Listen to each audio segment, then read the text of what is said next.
This is Unit 201, prepare for activity sessions, professional discussion with Laura Furling. Just going to take part in the professional discussion. So first of all, Laura, number one, can you describe to me the values and the codes of practice relevant to the work you carry out, so your football coaching? The relevant practice what you should do is a code of conduct, so like respect and fair play, health and safety and the rules of the game.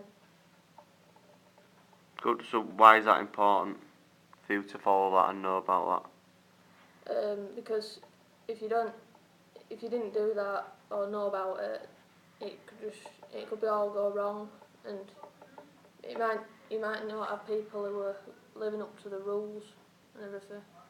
that? Good. Number two, can you describe the importance of careful and thorough planning and preparation for sessions?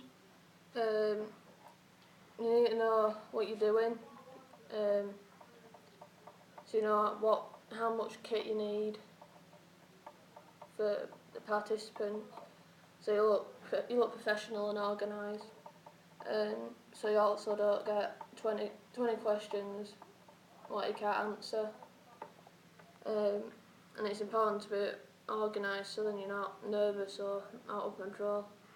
Good.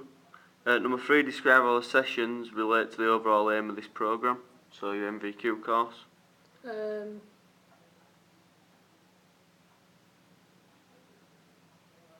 But overall aim programme by planning and preparing, so to make sure that the session matches the needs of the participants. The session is training you to be able to deliver professional sessions appropriate for the ability of the participants. Good, yes, that's important, so well done. Number four, state how to identify the needs, motivation and potential of the participants.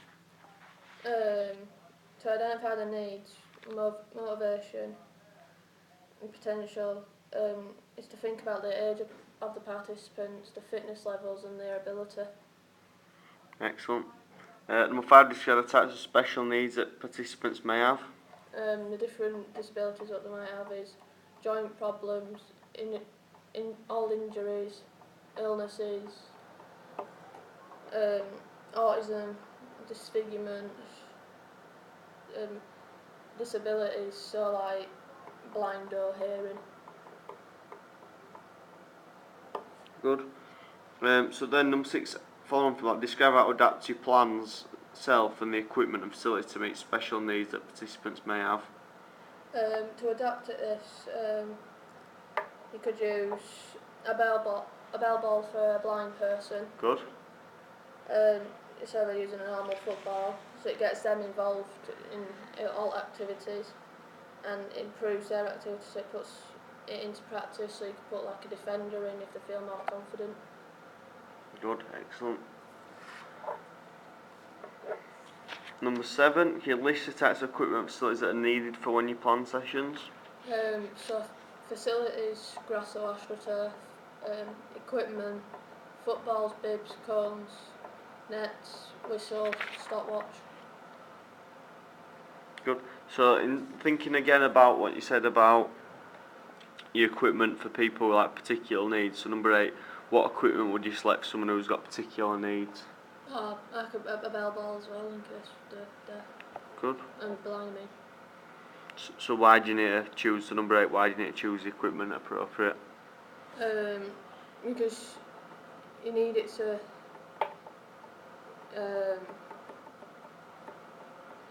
it's appropriate for the particular client group, and it's checking the age of the players to see if it's appropriate, as well as matching equipment up to their specific needs. Good. Number nine, describe how to check equipment and facilities, what you might do. Facilities, you can go to the area where you're going to train or play the game, and pick up all litter, so bottles, rubbish, and all wrappers and everything. Check that the ground isn't frozen or boggy. The nets aren't ripped or the goalposts are broken. You can also you can do a risk assessment before a session or a match. To check equipment, make sure the footballs are pumped up, not flat. The cones aren't broken, bibs aren't ripped.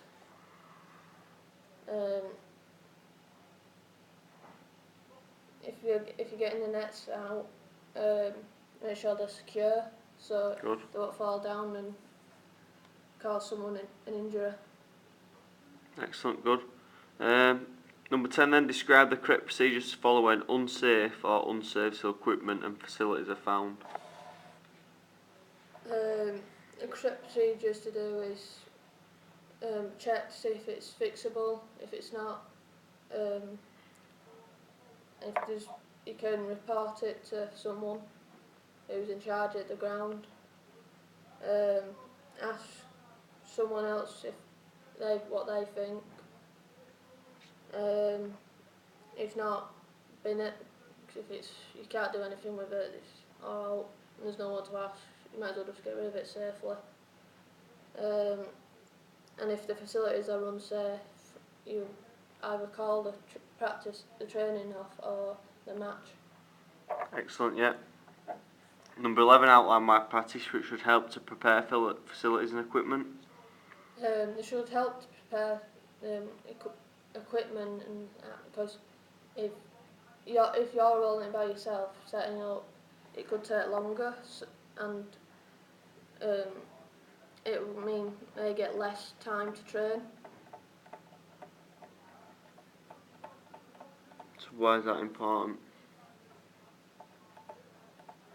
So they get a good practice, and it's showing that they're keen to train. Good, so good attitude. And number 12, describe how to identify whether and how the local environment could be harmed by the sessions. To identify if the local environment's being harmed is by checking before, during and after the session or match, and see if it's affected the surroundings. Good, so what might you do to check that? So number 13, describe how you'd identify what could be done.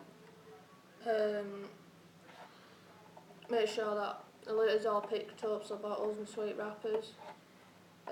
Equipment has been put away and not left out, so they could have the pegs what have been pinning the football nets down. If they get left out, it could cause someone an injury. And if next time someone comes back or another session is there or a game, they don't want to get them injured. Good, excellent, well done.